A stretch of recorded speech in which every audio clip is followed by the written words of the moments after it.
Amén, santos. Himno número 313.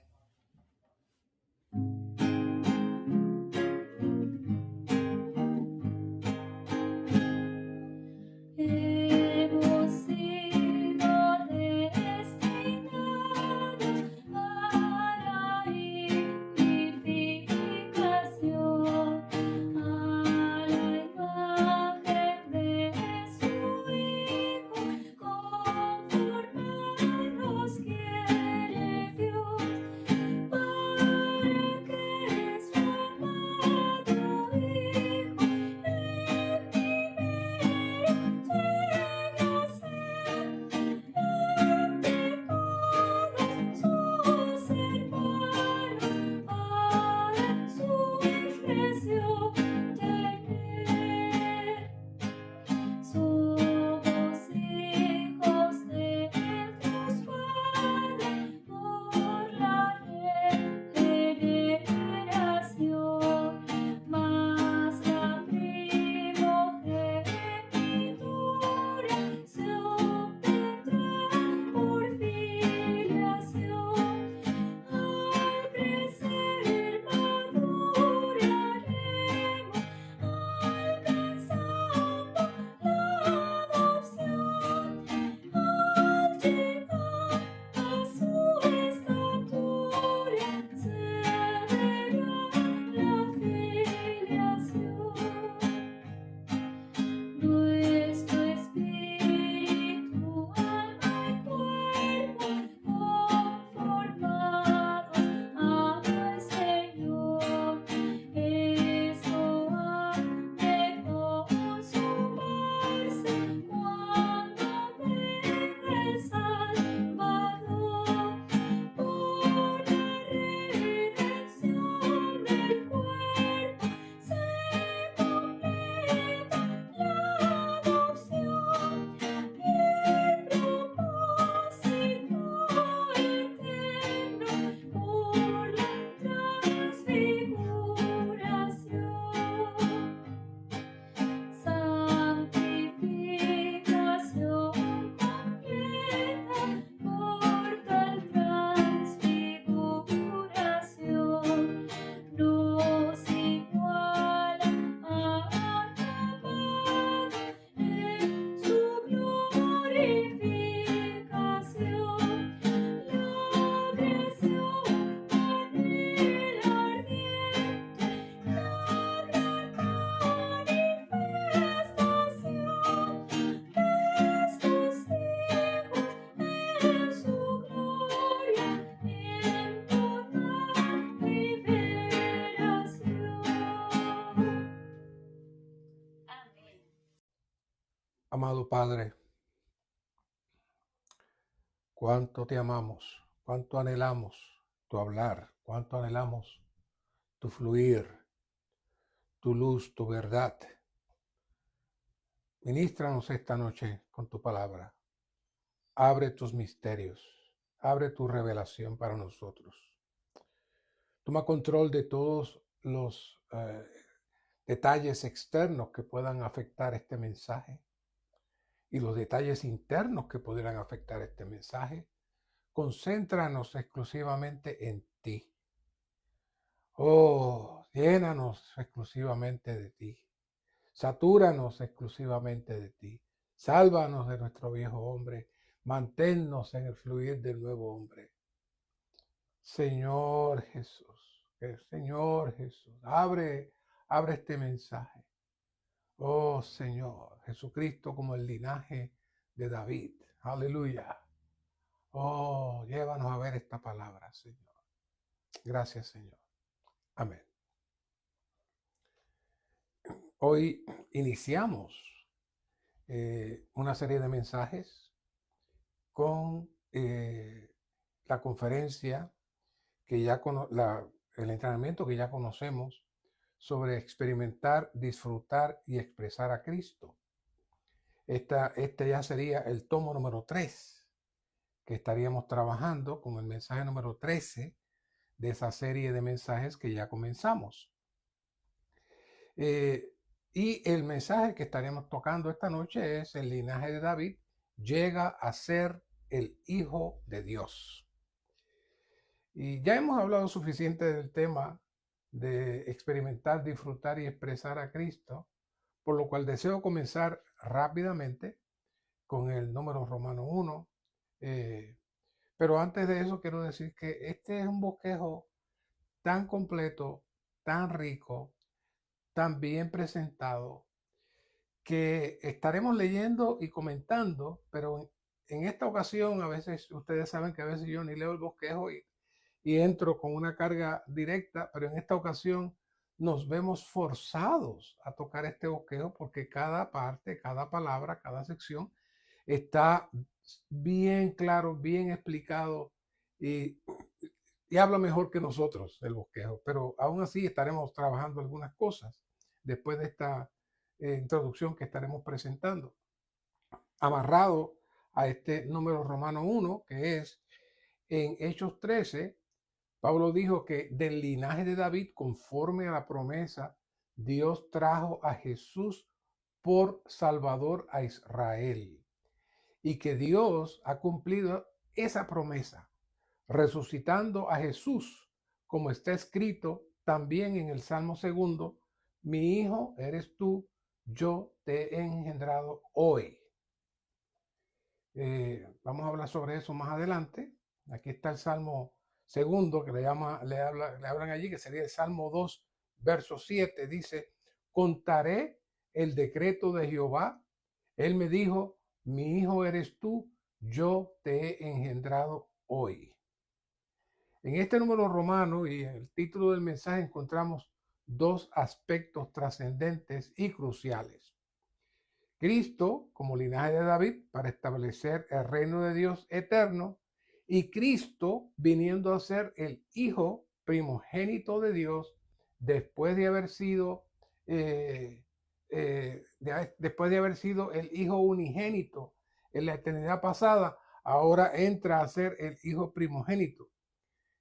Por lo que entrando en el primer aspecto del mensaje, que es establecer la línea de descendencia de Cristo a David, es muy crucial. Porque la base de este mensaje es precisamente esa. Es el linaje de David llega a ser el Hijo de Dios. Todas las promesas, todas las profecías giran en cuanto a eso. Por eso hemos querido trabajar un poquito con esta base de cómo comprobar que Jesucristo es el linaje de David, salió del linaje de David. Y para esto vamos a dedicar un tiempecito breve a dos capítulos muy sencillos y versos muy sencillos. Mateo 1:16 y Lucas 3:23. En Mateo 1:16 dice, y Jacob engendró a José, marido de María, de la cual nació Jesús, quien es llamado el Cristo. Ahí aparentemente no hay ningún problema. Vamos a Lucas. ¿Qué dice Lucas? Jesús mismo, al comenzar su ministerio, era como de 30 años, hijo, según se creía, de José, hijo de Elí. Ahora sí tenemos un problema. Porque Mateo 1:16 dice, y Jacob engendró a José, marido de María. Y Lucas 3:23 dice que José era hijo de Elí. ¿Qué pasó aquí? Bueno, ya vimos que hay dos explicaciones de la descendencia de José. Y es bueno notar que Jacob, el padre de José, en Mateo 1:16, venía de la descendencia de Salomón, hijo de David. Por lo tanto, esa línea de José era descendiente también de David. Ahora, ¿qué sucede con Lucas 3:23, en donde José aparece como hijo de Elí? Buscando alguna información encontré lo siguiente. El versículo en Lucas menciona a Elí como padre de José, pero algunos estudiosos sugieren que en realidad se refiere a José como yerno de Elí, porque María era su hija. Esta interpretación surge porque en las genealogías judías rara vez se mencionaban mujeres Y si una hija no tenía hermanos varones, su esposo podía ser contado como hijo del suegro. O sea que parece que María no tenía hermanos varones para trazar descendencia, así que entonces se utiliza al esposo para marcarse descendencia a la familia, y el esposo viene a ser un hijo adoptado del padre de su esposa. ¿Qué le parece? Ahora, basado en esta teoría, podemos justificar la doble paternidad de José, puesto que Elí era realmente el padre de María, adoptando a José para poder establecer la descendencia. Pero como en la Biblia no son casualidades, sino que todo tiene un porqué. Si miramos la descendencia presentada por Lucas, la genealogía de Elí finaliza con Natán, hijo de David. Es decir, que de la genealogía de Elí, el papá de María, finaliza con Natán, hijo de David, asegurándole a María su conexión real con David y conectando directamente a Cristo con las profecías. Claro, aunque José también era descendiente, no lo era biológicamente, por lo que establecer la conexión de María era trascendental para el cumplimiento de las profecías. ¿Ven? O sea, cuando hablamos de esto, de que de Jesús es hijo de David, se tenía que dar por María, porque José no era su papá, sino el Espíritu Santo. Así es que mediante esta investigación descubrimos que sí, Elí era un descendiente de David, saliendo de la línea de su hijo Natán. ¿Qué le parece? Ahora bien, ¿cuáles son las profecías? Samuel 7:12 dice, y cuando tus días sean cumplidos y duermas con tus padres, yo te levantaré descendencia después de ti, que procederá de tu cuerpo, y estableceré su reino. Siempre me impresionó mucho esa expresión, procederá de tu cuerpo. Es decir, tus genes van a estar circulando. No dijeron cuánto tiempo, pero sus genes fueron circulando a través de su hijo Natán, y a través de su hijo Natán llegó hasta Elí, y Elí tuvo en su descendencia a María, y María entonces tuvo a Jesús. ¿No es maravilloso? Cómo una profecía se puede cumplir de esa manera y corroborar de esa manera. En el 7:13 dice, Él edificará casa a mi nombre, y yo afirmaré para siempre el trono de su reino. Así que algunos dicen, no, que se estaba refiriendo a Salomón. El reino de Salomón se desbarató. Así que esa profecía no era para Salomón, era para otro hijo, otro descendiente. Y ese otro hijo y ese otro descendiente era Cristo. Y el versículo 16 dice, y serán firmes tu casa y tu reino para siempre delante de ti. Tu trono será establecido para siempre. ¿De quién está hablando? ¿De un hijo físico? No, está hablando de Jesús. El 17 dice, conforme a todas estas palabras y conforme a toda esta visión, así habló Natán a David. Este Natán es diferente al hijo de David, de donde salió María. Este es el profeta. Había dos Natán.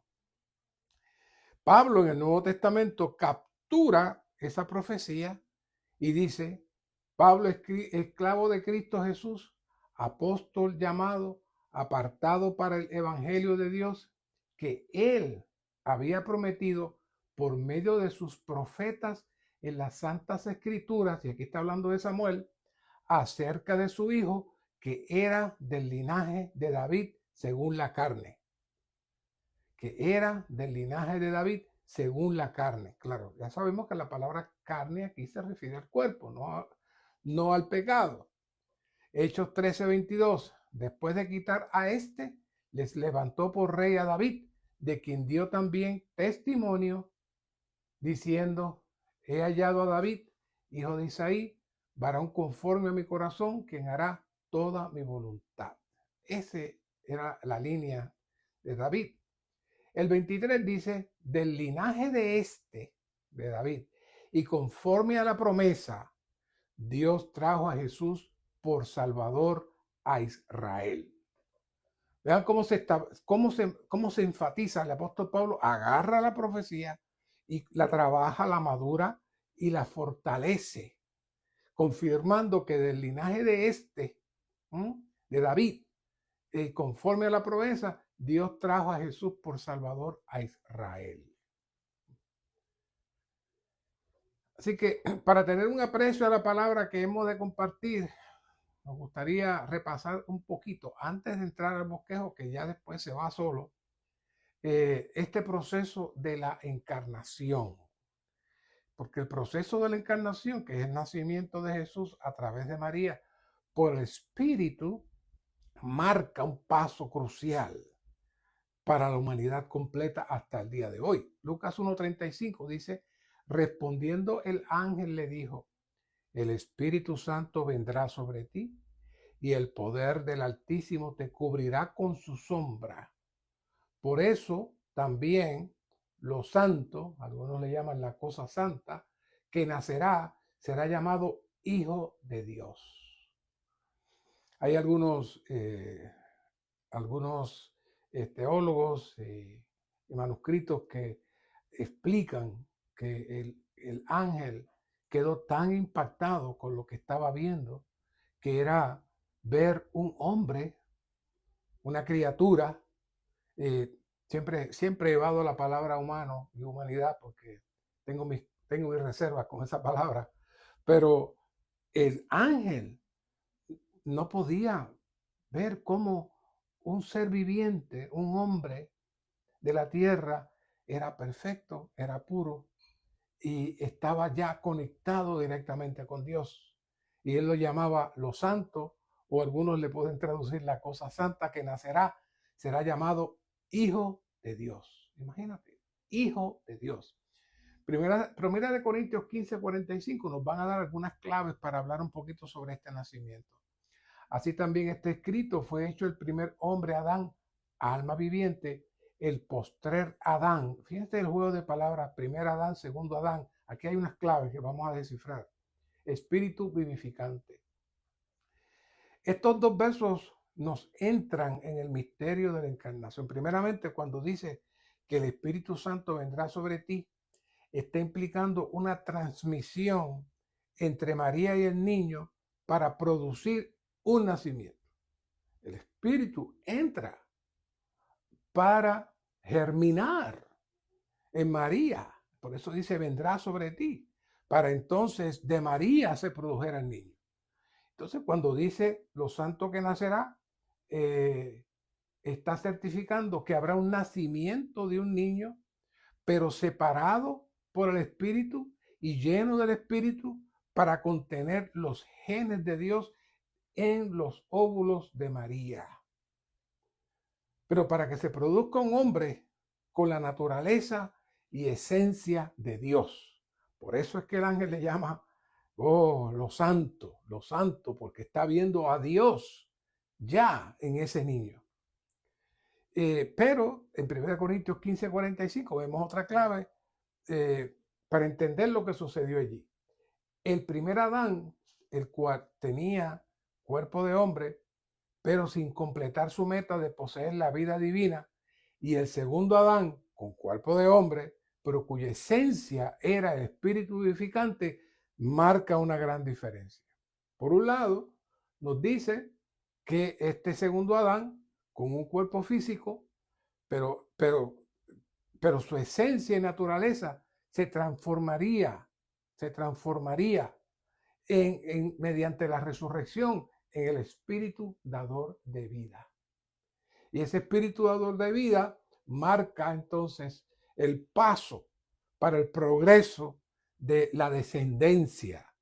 La descendencia no solamente mediante David a Cristo, sino de Cristo a muchos.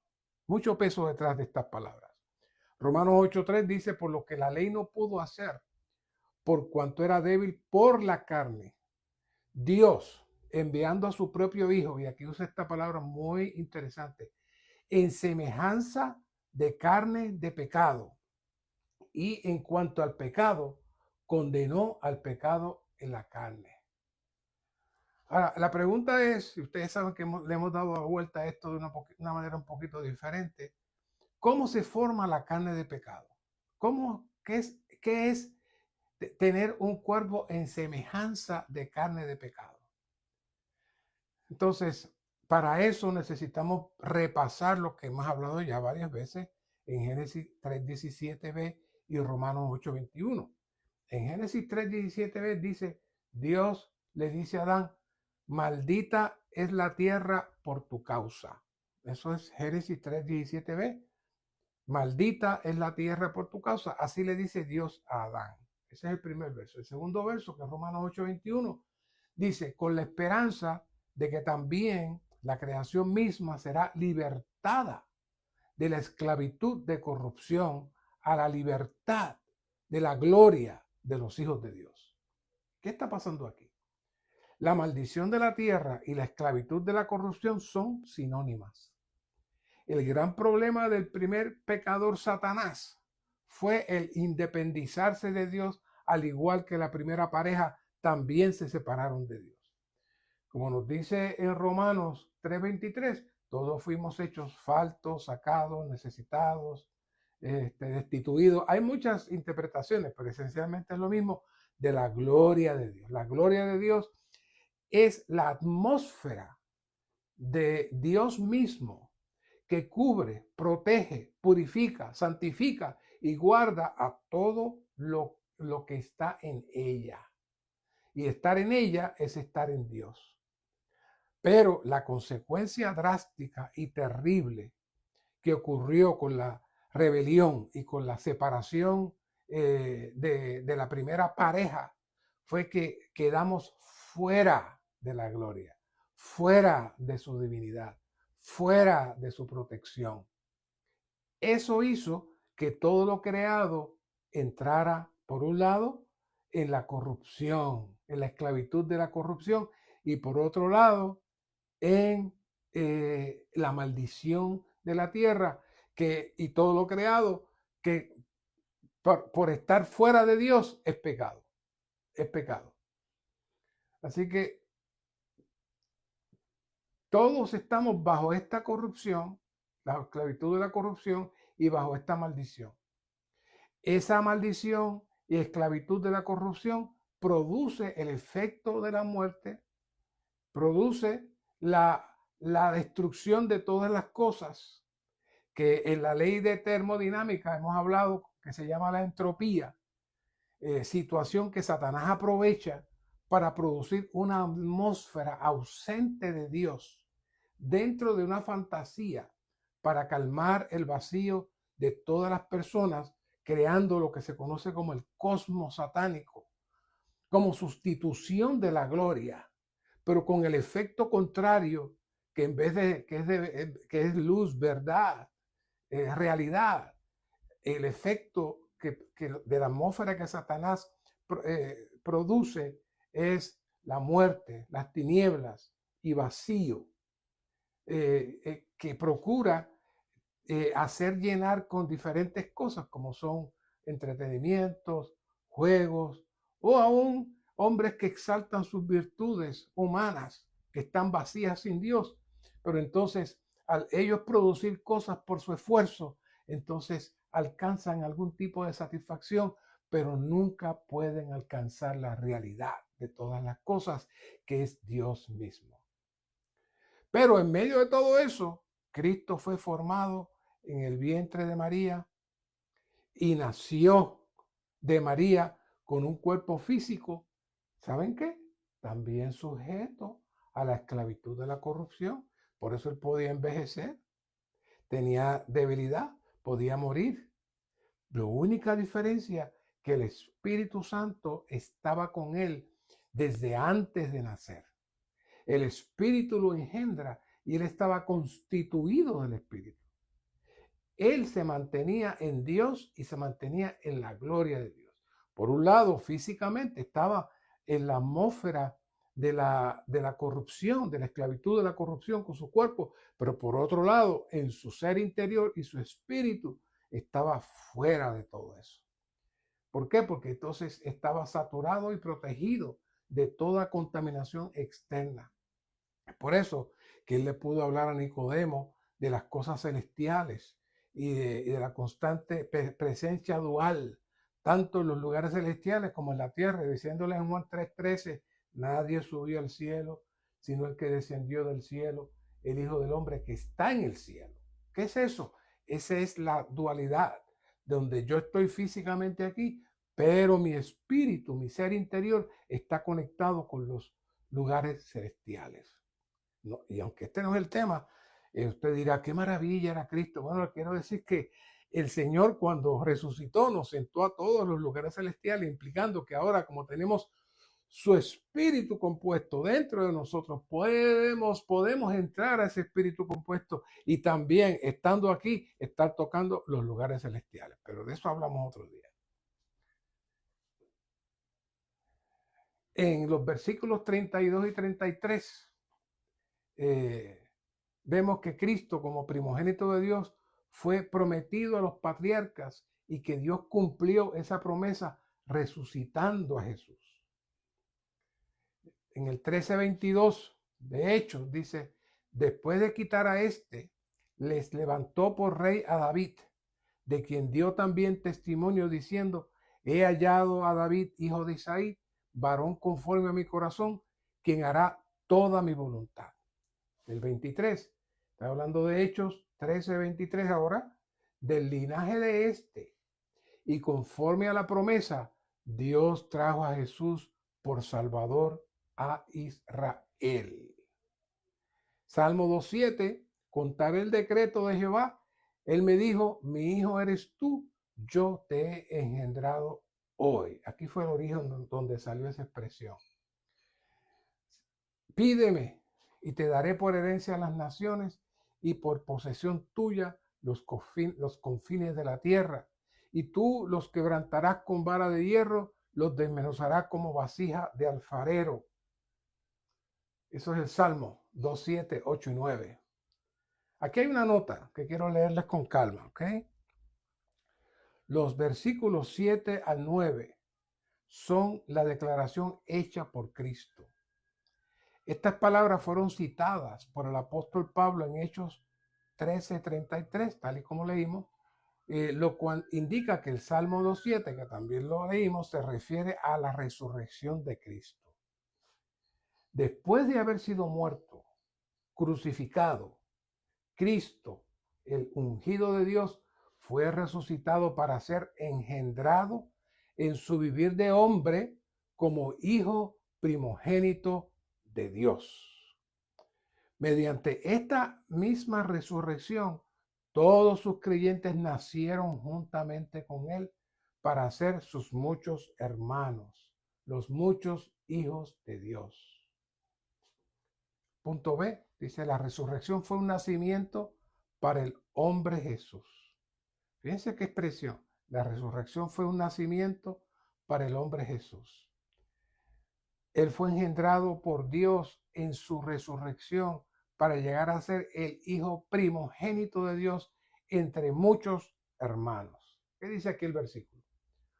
Porque a los que antes conoció, Romanos 8:29, a los que antes conoció en la predestinación, llamó y predestinó, los predestinó para que fuesen hechos conformes a la imagen de su Hijo, y vuelve aquí para que Él sea el primogénito entre muchos hermanos. Hay una línea precisa y constante de lo que Dios quiere, que no era solamente tener a Cristo, sino que Cristo fuera el primero de muchos. Y uno de los últimos mensajes que dimos de la conferencia pasada, estuvimos hablando de la diferencia entre lo que era la reproducción y una copia. La reproducción y una copia. La reproducción es un original multiplicado por el mismo dueño. Una copia es un original duplicado, pero no es igual que el original.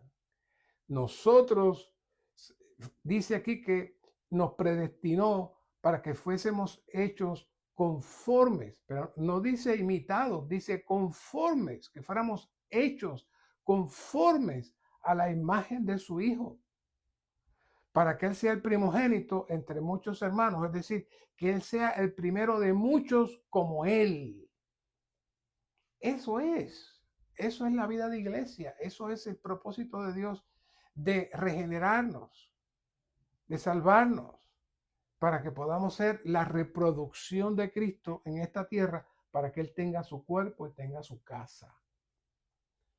Entonces, desde la eternidad, Cristo era el Hijo unigénito de Dios. Así que cuando Dios le envió al mundo, todavía Él era el Hijo unigénito de Dios. Pero al pasar por la muerte y entrar en resurrección, en su vivir de hombre, fue llevado al nivel de su divinidad. Así que en su divinidad, con su vivir de hombre que pasó por la muerte y la resurrección, Él nació como el Hijo primogénito de Dios en resurrección. Pero al mismo tiempo, todos sus creyentes fueron resucitados juntamente con Él y fueron engendrados juntamente con Él como los muchos hijos de Dios. Ahí entramos nosotros. De esta manera llegaron a ser sus muchos hermanos para constituir su cuerpo y ser en Él la expresión corporativa. Y como Hijo unigénito de Dios, Cristo solo tenía divinidad. No tenía el vivir del hombre. Él existía por sí mismo y existía para siempre como existe Dios, pero a partir de su resurrección fue el Hijo primogénito de Dios, el cual tiene tanto divinidad como el vivir de hombre,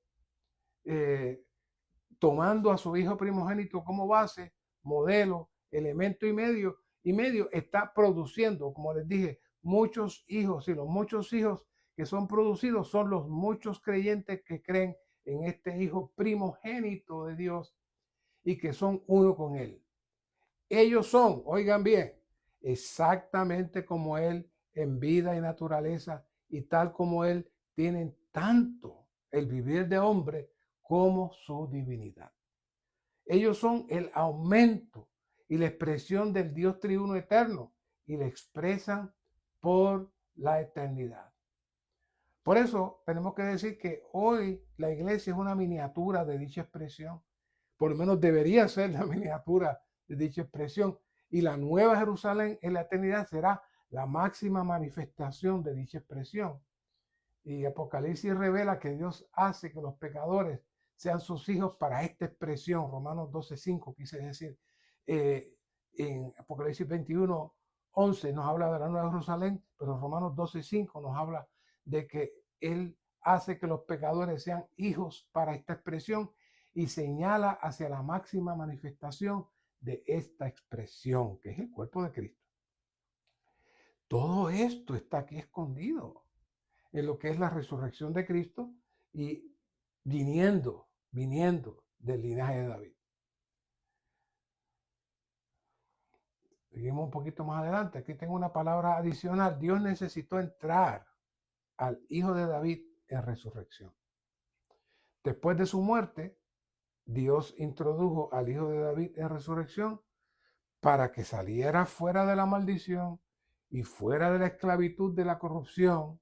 Y esta es la palabra que menciona Pablo en Romanos 1:4, que fue designado Hijo de Dios con poder, según el Espíritu de Santidad, por la resurrección de entre los muertos, Jesucristo nuestro Señor.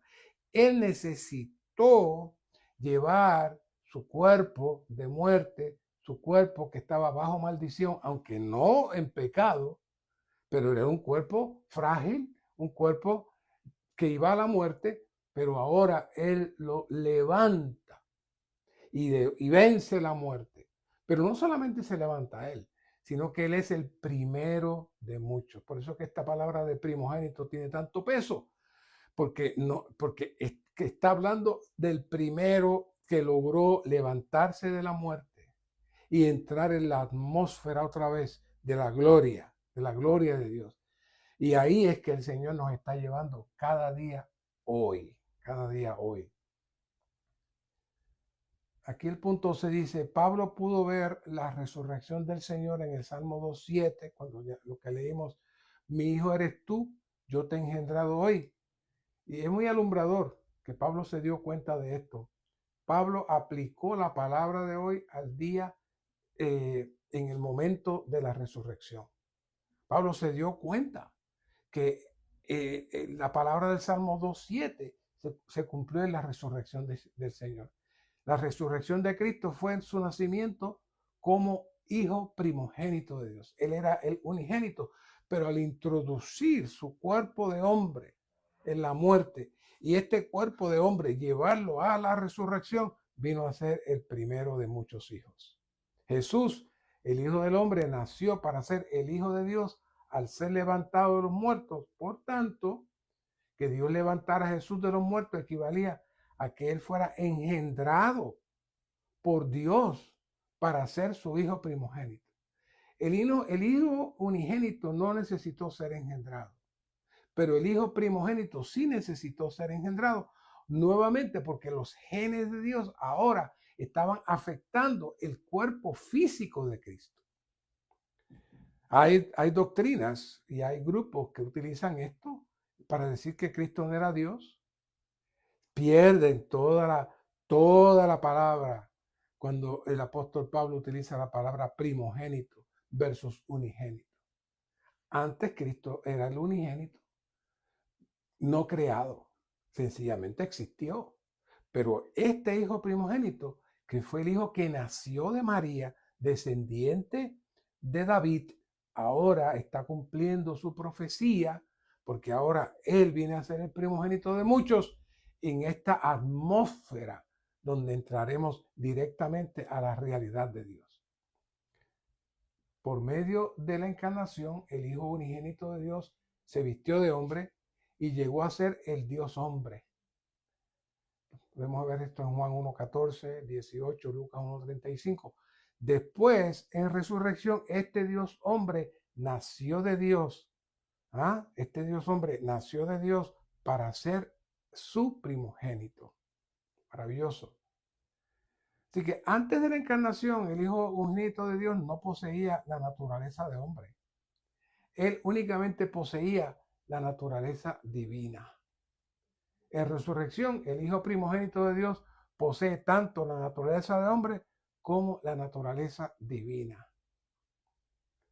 En el pasado hablamos un poquito sobre la visión de Daniel. ¿Se acuerda que Daniel en un sueño él vio en las nubes al Hijo del Hombre que iba en las nubes y fue a encontrarse con el anciano de días? Eso es una visión maravillosa, porque se hace clara referencia, y estamos hablando del Antiguo Testamento, cómo Daniel pudo ver la importancia de la resurrección de Cristo, el cual fue elevado, levantado, llevado a Dios, y de ahí Dios lo regresa con la experiencia del Espíritu compuesto, que es el Espíritu que nosotros recibimos desde el libro de los Hechos en Pentecostés. Todo está amarrado.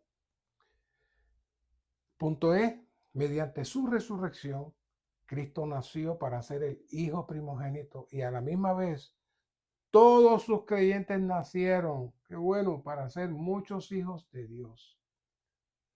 Entre estos muchos hijos, solo el primogénito es el Hijo unigénito de Dios. Es decir, que Cristo tiene dos designaciones, nosotros solamente tenemos una. Por un lado, Cristo fue el Hijo unigénito de Dios, como lo dice en Juan 1:18 y 1 de Juan 4:9. Pero posteriormente, en su resurrección, Él entró su cuerpo de maldición, su cuerpo de atadura, y fue liberado y fue rescatado para entrar y venir a ser el primogénito de muchos hermanos. Fíjense que no dije cuerpo de pecado, ni dije cuerpo de muerte, porque lo que Cristo estaba viviendo era vistiendo un cuerpo que estaba sujeto al efecto de la maldición de la naturaleza. Eso no tiene nada que ver con pecado ni nada. Ahora, cuando habla de la esclavitud de la corrupción, no se refiere a la esclavitud de la corrupción del pecado.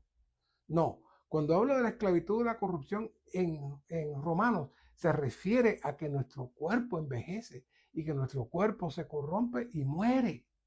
Pero ahí en Romanos 8 nos dice que nos va a librar. Nos va a librar. Los hijos de Dios, cuando los hijos de Dios se manifiesten, nos van a librar de la esclavitud, de la corrupción. ¡Qué maravilla! Así que este Hijo unigénito de Dios, en su vivir de hombre resucitado, también es el Hijo primogénito de Dios, como ya dijimos. Y este Hijo primogénito, diferencia del unigénito, posee tanto la divinidad como el vivir de hombre. Y nosotros, sus creyentes, los muchos hijos de Dios, también poseemos la naturaleza de hombre, así como la naturaleza divina. ¡Qué maravilla! ¡Qué maravilla! Este mensaje no va a ser muy largo, puesto que, como les digo, estos bosquejos están tan explicados, tan claros, que no necesitamos pasar mucho tiempo. Sencillamente vuelvan al bosquejo, léanlo con calma, revisen algunas de las cosas que estamos trabajando, pero aquí está todo majado, está todo muy claro. Número Romano 2. Necesitamos conocer a Cristo en su resurrección, quien fue designado Hijo de Dios en poder, con su naturaleza de hombre. Fíjense la expresión, Romanos 1, 3, 4, quien fue designado Hijo de Dios en poder.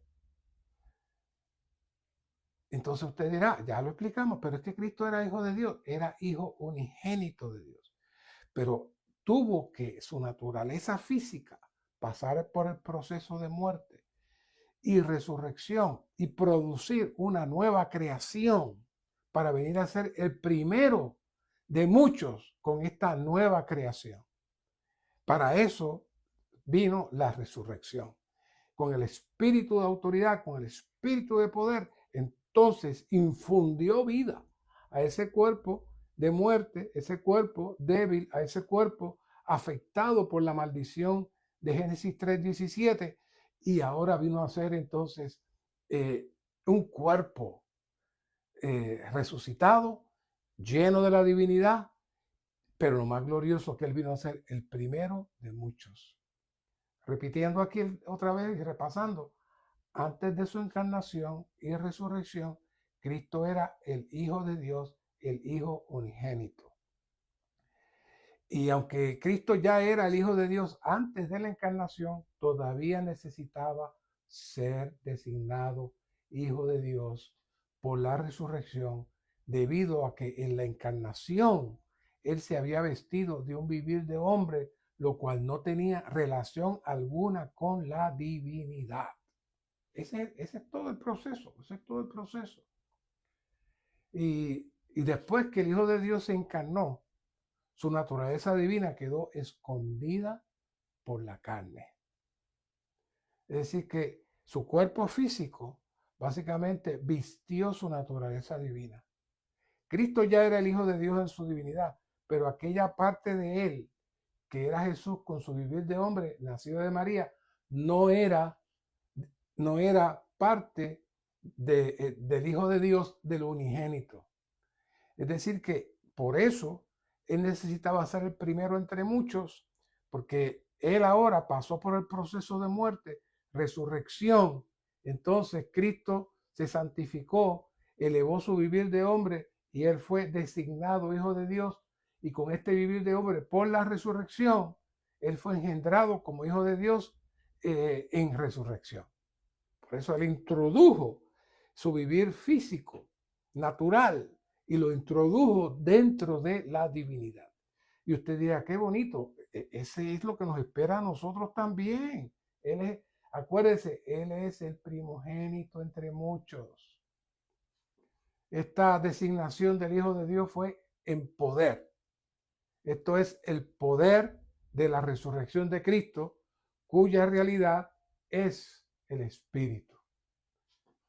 Hoy todavía estamos recibiendo el poder de la designación de Cristo, porque hoy todavía participamos del Espíritu. Todavía porque tenemos este cuerpo no transformado y está todavía sujeto a la maldición y está sujeto a la esclavitud de la corrupción. necesitamos la infusión constante del Espíritu en nosotros. Todavía la atmósfera que nos rodea nos lleva a la depresión, nos lleva a la duda, nos lleva a la tristeza, nos lleva a tantas cosas negativas. Pero no podemos olvidar que en cierta medida estábamos igual que Jesús mientras vivió en la tierra.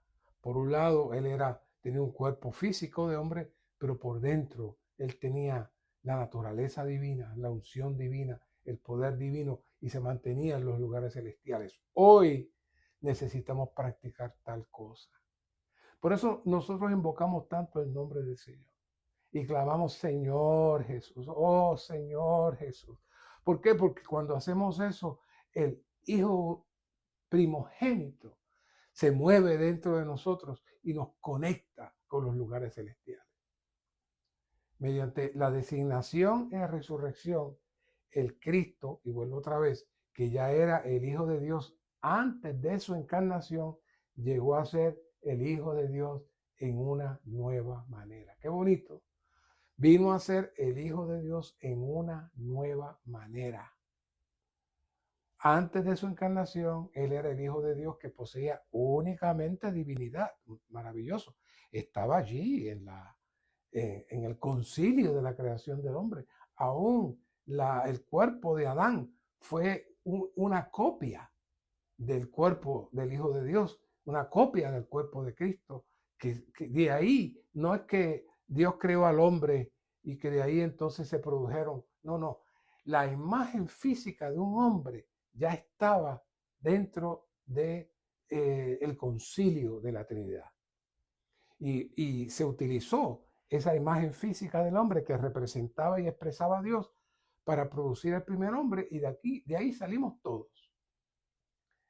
Entonces, este hijo que poseía únicamente divinidad, en la resurrección fue designado hijo de Dios y ahora entonces comenzó a poseer tanto la divinidad como el vivir de hombre que fue elevado dentro de la resurrección y fue introducido dentro de la divinidad. Por eso cuando Cristo se apareció a los discípulos, Él entró y Él aparecía y desaparecía. Y dice que se apareció a muchos. Yo me hubiese encantado poder saber qué hablaron cada vez que le aparecía una... Imagínese que usted esté comiendo en su casa lo más tranquilo y de momento el Señor aparezca y se siente en la mesa con usted. Es una impresión espectacular. Y que el Señor comience a hablarle del reino. Y lo único que hablaba era del reino de Dios. Ese era su tema. No, él no le estaba preguntando a usted cómo está la familia, cómo están los hijos, está buena la comida. No, él empezaba a hablar del reino. Infundía a todas las familias que visitó a hablarles del reino. ¿Por qué? Porque el problema grande de este universo es que el universo está fuera del reino. Y ahora Cristo, mediante su resurrección, Él comprobó que Él, siendo un hombre físico, entró en la atmósfera de Dios nuevamente, que es la atmósfera donde todos debemos estar. Si Cristo no se hubiera vestido de su vivir de hombre, no había sido necesario que Él fuese designado Hijo de Dios. Pero, por cuanto se vistió de hombre, con apariencia de cuerpo de pecado, ya dijimos que el cuerpo de pecado es un cuerpo que está separado de Dios y por ende, como Dios le dijo a Adán, por tu culpa la tierra es maldita. Ahora todo entró fuera de Dios, todo salió fuera de Dios y recibimos el efecto de estar fuera de Dios. Y por ende, el pecado principal, que es salirse de Dios, hace que produzcamos muchos otros pecados, muchos delitos. Y Cristo tuvo que venir para poder pagar un precio único por todos esos delitos que nosotros cometimos al estar fuera de Dios. Habiéndose vestido de un vivir de hombre mediante la encarnación y la resurrección, entonces Él fue designado Hijo de Dios con poder, aún con su vivir de hombre. Y ese hombre fue el que se le apareció a los discípulos. Y ese hombre fue el que comió con ellos allí. Y ese hombre fue el que le dijo a Tomás, mete tu mano aquí, mete tu mano, vamos, mete tu mano. Es decir, él era físico, pero aún ese cuerpo había sido introducido dentro de la divinidad, que es lo que va a ocurrir con nosotros también. Así que este hombre posee dos naturalezas. Por un lado tiene la naturaleza divina y también tiene la experiencia de su vivir de hombre que se preserva y es el primer hombre que está en los lugares celestiales sentado. Por eso Daniel lo presenta de una manera majestuosa cuando habla que el Hijo del Hombre se acercó y los recibieron y habló con el Padre. Era el primer hombre que llegaba a esos lugares. Pero ahora a través del Espíritu, todos nosotros, como la escalera de Jacob, nos conecta con la tierra al cielo. Cada vez que tocamos nuestro espíritu, entramos en la palabra, invocamos su nombre, confesamos nuestros pecados, podemos entrar en la misma atmósfera. Entonces, Cristo fue designado Hijo de Dios. Cristo fue entrado en la atmósfera. Así que la designación de Cristo como Hijo de Dios con su vivir de hombre fue según el Espíritu de Santidad. El Espíritu de Santidad es la esencia de vida dentro del Señor Jesús. Cuando Él vivió sobre la tierra en la carne, Él poseía esta esencia dentro de Él. Por ahí comenzamos este mensaje, hablando de cómo el Espíritu reposó sobre María, pero no solamente reposó sobre María, entró en el vientre de María, produjo a Cristo y permaneció en Cristo. Así que ese bebecito que estaba allí, por eso los ángeles y todos cantaban, porque era el primer ser con cuerpo de hombre lleno de la divinidad. Y creció este niño jugando con sus hermanitos, quizás comiendo las golosinas que comen todos los niños, pero fue creciendo en sabiduría, dice la palabra, fue creciendo en gracia y en sabiduría. Y poco a poco la revelación le fue revelada a este niño de quién era él, de qué estaba vestido, cuál era su propósito y cuál era su meta y cuál era su misión. Eso es una experiencia espectacular. Fue una experiencia para este Cristo niño, ¿no? Así que cuando el Señor Jesús fue resucitado de entre los muertos, Él fue designado Hijo de Dios en poder por la resurrección según el Espíritu de Santidad que ya estaba en Él. Ahora Él es el Hijo de Dios de una manera que es más maravillosa que antes, pues ahora Él posee la naturaleza divina, pero combinada con su experiencia del vivir de hombre, y fue resucitado, fue transformado, fue elevado, fue glorificado y finalmente fue designado Hijo de Dios con poder. Y necesitamos conectar Romanos 1, 3 y 4 con Romanos 8, 29. Ya estuvimos hablando de Romanos 8, 29. Mediante su encarnación, crucifixión, resurrección, Cristo, el Hijo de Dios, llegó a ser el Hijo primogénito y los muchos hijos, quienes son los hermanos de Cristo, están siendo conformados a su imagen. Eso lo trae Romanos 8, 29, una maravilla. Nosotros estamos siendo conformados a su imagen, Hebreos 2:10, porque convenía a aquel para quien y por quien son todas las cosas, al llevar a muchos hijos a la gloria, perfeccionarse por los sufrimientos al autor de la salvación de ellos. Aquí hay una nota, se la voy a leer.